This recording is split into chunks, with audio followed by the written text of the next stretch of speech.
You're an old infant, right? And that's an ugly thing, an old infant. The willingness to be a fool is the precursor to transformation. Fix the things you repeat every day. If you're feeling heroic and you want to do something for the world and you want to expand what you understand, you poke your head through what you know and you take a look at whatever structure is out there. It's incumbent on you to act as if you genuinely care for yourself. Conceptualize the highest good that you can and then strive to attain it. What's your name? Where are you from? And how old are you? My name's Neil Rawlings, if that matters. So most of my life I've lived outside of Philadelphia, right? And I have lived in multiple parts of the country. I have family all over. I was originally born in California, and I'm 29.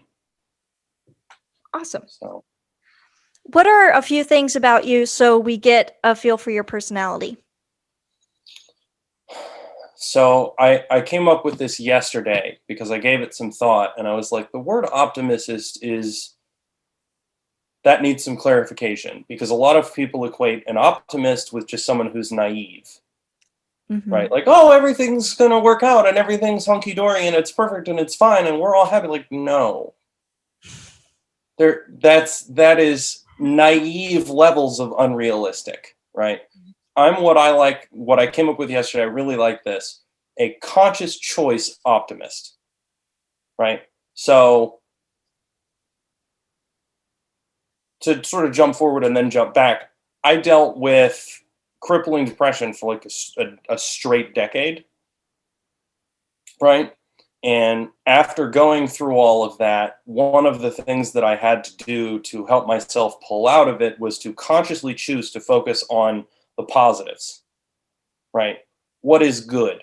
What is working out? I have to run on the faith that things will work out.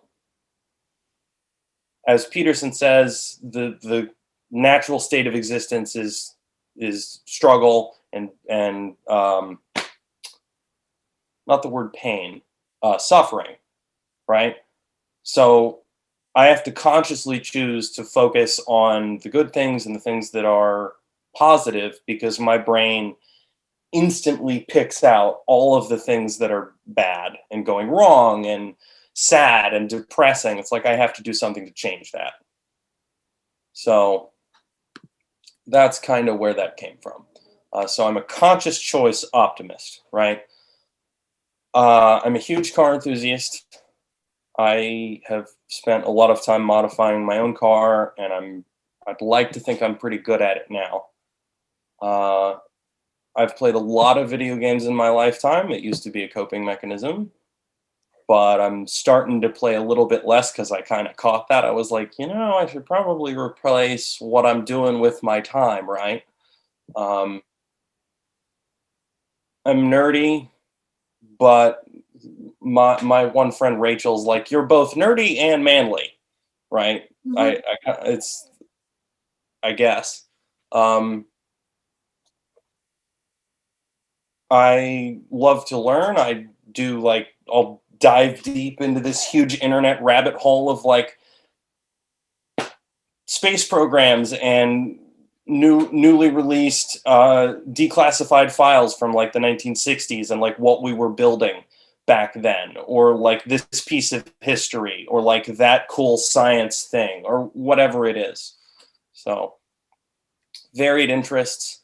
I have ADHD coming out of my ears, so like it kind of comes with the territory, right? Right. Yes, I'm familiar with how ADHD works. Not personally, but I have like handfuls of people in my immediate family, so I'm fully aware. Yeah. What was your life like before you heard of Jordan Peterson and started implementing his rules?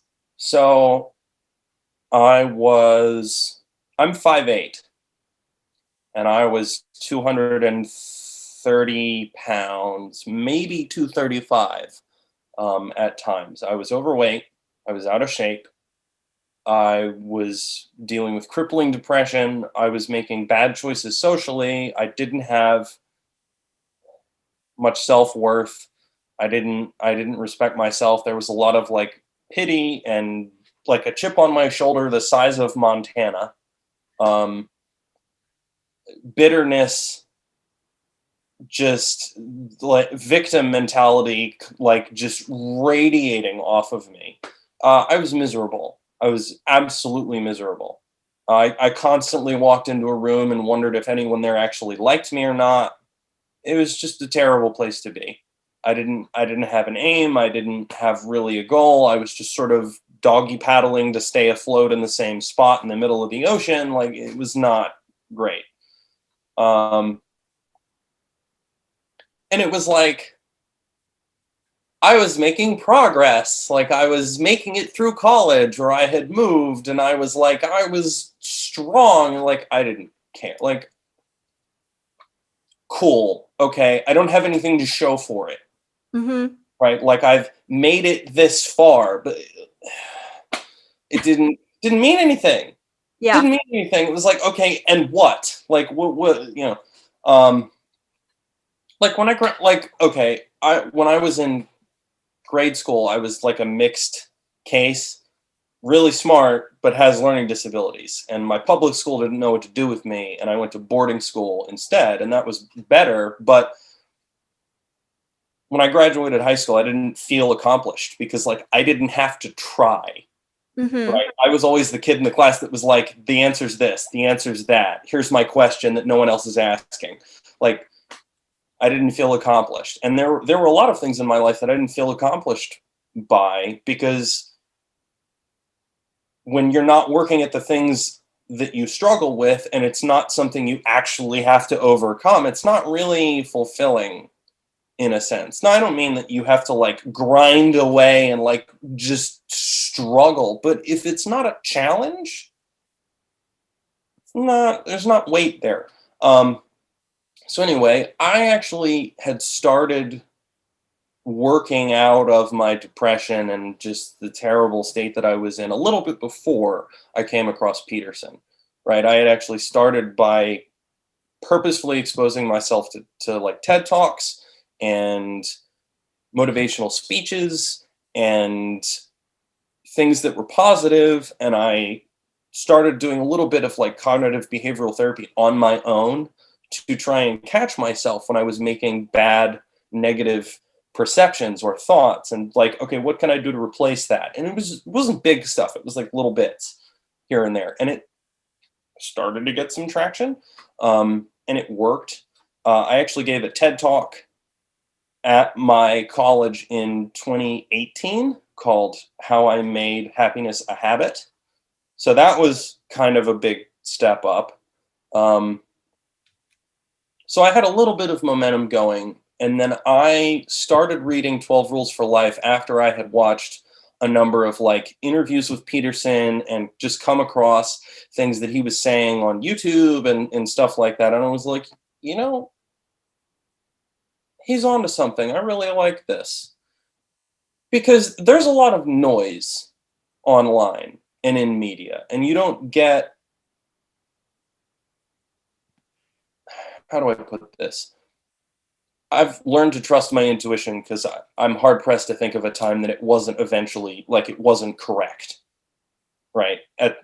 Like, things ended up working out the way that I thought they were going to work out. So when I come across someone in media or in a book or in a podcast or whatever, and I'm listening to this person, and like, there's a difference between hearing someone on a YouTube channel talk about some stuff that just sort of like, it makes sense, but it feels kind of canned or forced, or like, okay, cool, you don't live this, kind of like, you can kind of tell when like somebody has good intent and it might be good advice, but it's not really, it doesn't have the same kind of weight. And then you hear Peterson talk and you're like, oh, I really like, ooh. And he gets philosophical and he ties it back to psychology, and like, he does all of these things, and it really hit home. So I picked up 12 Rules for Life and I started reading it. And every section of that book, every chapter, every rule that I came across, I was like, yes, this. Yes, more of this, please. And everything just clicked, right? And I started standing up straight with my shoulders back, and I started trying to be precise in my speech and not being vague or general, and really hammering down to being precise. And I started to be more organized and keep track of things, and I just set myself goals, right? I was like, it almost doesn't matter what it is. I need to set myself a goal and I need to work towards that goal. And the one thing that I started with that I think was a really, like, the key thing that I did was I thought about the ideal of a man that I respected, right? What does that look like to me? And I started working at that. And like the minute that I started working at that, I started to feel better, like immediately. Like it was night and day. And I started slowly implementing his advice. I still need to pick up 12 more rules beyond order, but that's on the list. I've also read Tribe by Sebastian Junge. I've read a very interesting relationship advice book called The Practical Guide to Women by Sean T. Smith, which I'm sure some people would have issue with it, but like I was kind of hard pressed to be like, well, he's not wrong. And I would take it as healthy advice. There are large parts of the book where I would rather have him, instead of saying, look for women that blah, blah, blah, and avoid this, I much rather would have had him say, look for people, because everything in the book is like, it's applicable to everyone. So I would be very curious. I need to pick up his female counterpart, The Practical Guide to Men, and read that and see how it is, because I'd be really interested to get that. I read Tribe, I read 12 Rules for Life. I've read a couple of others. I'm in the middle of reading How to Make Friends and How to Win Friends and Influence People by Dale Carnegie, published in 1936 and republished in 1981 with an update from his wife. Absolutely fantastic book. It's already helped me as well.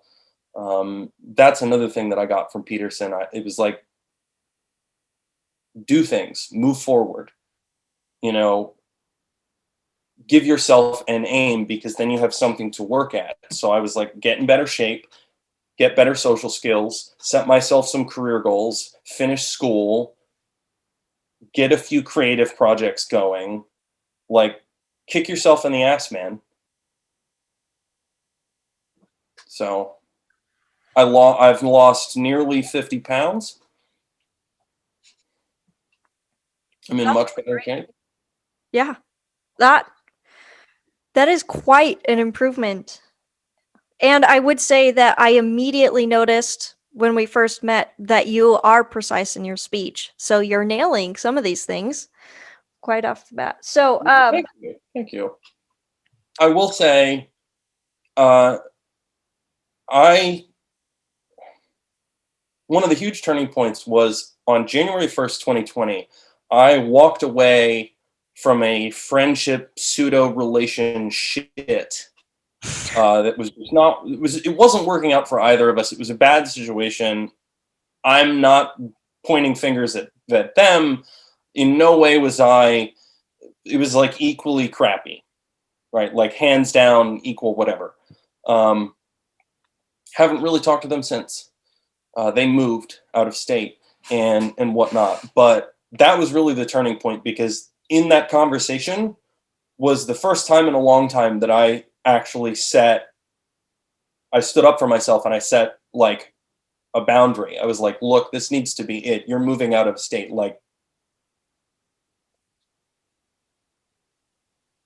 this could have worked, but like, I'm done. Like, I'm sorry, this sucks. I would have really liked to have something before you left, but it didn't. Goodbye. And that was hard, but it was that choice. That was a turning point, because I finally started to stick up for myself rather than just be this freaking doormat. And after that, COVID, COVID and quarantine. So, and I had an internship that was remote that I actually got paid pretty well for, and it's helped me get some job interviews since then. It's been really good for my resume. But I did that during COVID for the summer. And when COVID started, I kind of looked at it, I'm like, you know what? I want to come out of quarantine with something to show for it. Yes. I want to come out of quarantine with something to show for it, because I'm going to have all this time to myself, and rather than do nothing and wallow in crappiness, like, let me at least do something. So like, I went for jogs every day. I did the keto diet for like 8 months straight to sort of reset my metabolism and my palate and whatever. And I slowly transitioned from keto to just eating healthy. Right. So like my signature lunch is like an Asian stir fry that's fantastic. And things like that. I put hours and hours on weekends into my car project. I started a YouTube channel on like January 1st, 2020. I started that. So like, I had all these things going at once. I took 2 summer classes and I had the internship, and I was like, I want to exit the door at the end of this with like stuff in hand. Thanks. Mm-hmm. So. Yes, there were definitely 2 kinds of people during Corona. There were the people that were like, hey, look, months off. And then other people were like, I better do something with this extra time. Yeah. I had taken months off for like a decade while I was wallowing in misery. And I kind of looked at that. I'm like, I can't even afford that anymore. I just can't. I'm gonna, it's like what Peterson says about, I'm currently working through his 2015 version of the class Maps of Meaning, because I've started watching his lectures. He references Alice in Wonderland. And it's the quote where it's like, you have to run as fast as you can just to stay in the same place. Mm-hmm. So it's like, I would rather put my effort into something that's going to move forward, rather than putting my effort into something that I'm going to be in the same place and the rest of the world is going to be way past me. Yeah. So. Yeah. Have these improvements that you've taken personally bled into your surrounding relationships and even encouraged those people to change their lives also? Well, I moved around a bunch. Since I graduated high school, I've moved around a bunch. I've changed what school I was at. I've changed location I've lived. I've changed multiple places, whatever. So like, it was kind of hard for me to maintain friendships. Most of my friends have actually moved away now. It's really funny. Multiple of my friends have ended up in Texas completely independently of each other. It's just like 3 of them. And I went, this is interesting. Because I also have family down there. I was like, okay, right. But then anyway, it has. I've made better choices with friendships. I've sort of slowly walked away from people that I knew were not good for me. People that were kind of dead ends, that weren't really going anywhere, that were also kind of negative people, that were maybe pessimistic and had a chip on their own shoulder and weren't really trying to move forward. They were, as much as they were unhappy about it, you're mentally comfortable in your comfort zone, and their comfort zone is being bitter at their surroundings and pointing finger at everything else. So I slowly worked away from a lot of those people. And funny enough, when you get rid of bad people and bad situations and bad habits and bad other things, better stuff takes its place. Mm-hmm. So I made a much better friend. I'm in a much better place. Yeah. I would hope that I've been a good influence on my friends that I do still have to better themselves, but that's hard to judge. And I can't really say one way or the other. What are your goals for the future? So at some point, I want to do another TED Talk. That's for sure. I'm good at it. I'm good at writing speeches and public speaking. I'm a decent writer. I've written an article for a car blog that I think went over really well. They really liked it. I would really like my 2 YouTube channels to be successes. One I've started that's just called One Choice at a Time. And I'm sharing hard-earned wisdom and advice that I've learned from my own life to try and help other people to better themselves, essentially, because one of the things I've always known is I like helping others. I like to leave the world a better place than where I found it. So if I can help some people with the channel, great. I have a car channel that's all car fun stuff that's called Go Sticker Go Home. That's all one word. And I made a cool little logo for it. I have an Instagram for it as well. I plan to do a big road trip, at least down the eastern seaboard and over into the south a little bit. If I can afford it, I'd like to go all the way around the country, and I'm going to showcase car culture and like racing and car events and Americana, so like cool little local restaurants or something as I go. And it's going to be a YouTube series. And I mean, that's going to be a long trip. If I can afford it, I'll probably try and get like Patreon crowdfunding to keep it going, because I'll be able to afford some, and they'll be like, hey guys, kind of need to, like, if you want me to keep doing this, I need some support here. And I'm actually going to start another YouTube channel, and I'm titling it Conversations with My Dad. Because my dad recently retired. He's been through some health struggles, and now that he has the time and I live closer, I want to sit down and have good conversations with him and record them and put them up on YouTube and maybe make a podcast, because we've always had really intricate, amazing conversations and talked about neat stuff like philosophy and history and politics and society and people and culture and like all these different things. And it's occurred to me a few times, I'm like, this is really great. I think other people would really enjoy this. And even if it's not a successful channel, I want to record it because it's my dad. So I want to have that of him. And I'm currently searching for a job. I've had a couple interviews. I have a handful more lined up, and I'm,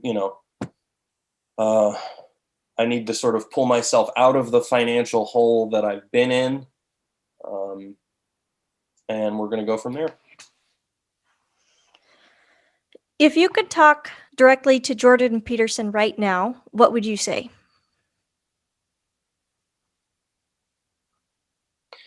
I would thank him for imparting the knowledge and wisdom to me that other people in my past have probably said some of, but I either wasn't receptive of it, didn't hear it, whatever, or it didn't make sense at the time. And a lot of it was not imparted to me. And that's no jab at anybody. It's just, he talks about a lot of stuff that just, the way he presents it is it really cuts down to the core. I would thank him for that. I might ask him for a piece of advice on one of the things I'm still struggling with, because there's always that false idea that like, once you make it, everything is great. Like, no, it's, you there's a lot of maintenance. You have to keep going. You have to keep grinding away. It's work, right? And if you're not ready to do the work that is required, it's not going to change. So I might ask him for a piece of guidance, but realistically, I would sit there and I'd be like, what can I do for you? Because he's given so much to me and millions of other people.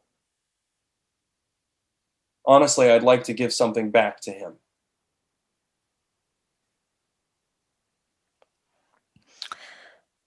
Thank you. Thank you for your honesty and your eloquent speech. I appreciate it. I hope I haven't over talked too much. I sometimes, when I get going and passionate, I kind of have a tendency to do that. Yeah, I think it's okay. Well, again, thank you, and I'll talk to you soon. You too. Thanks. Okay, see ya. Bye.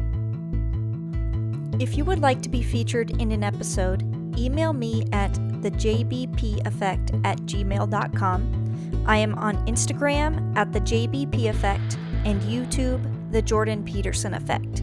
If you would like to support the production costs of this podcast, go to patreon.com/thejordanpetersoneffect.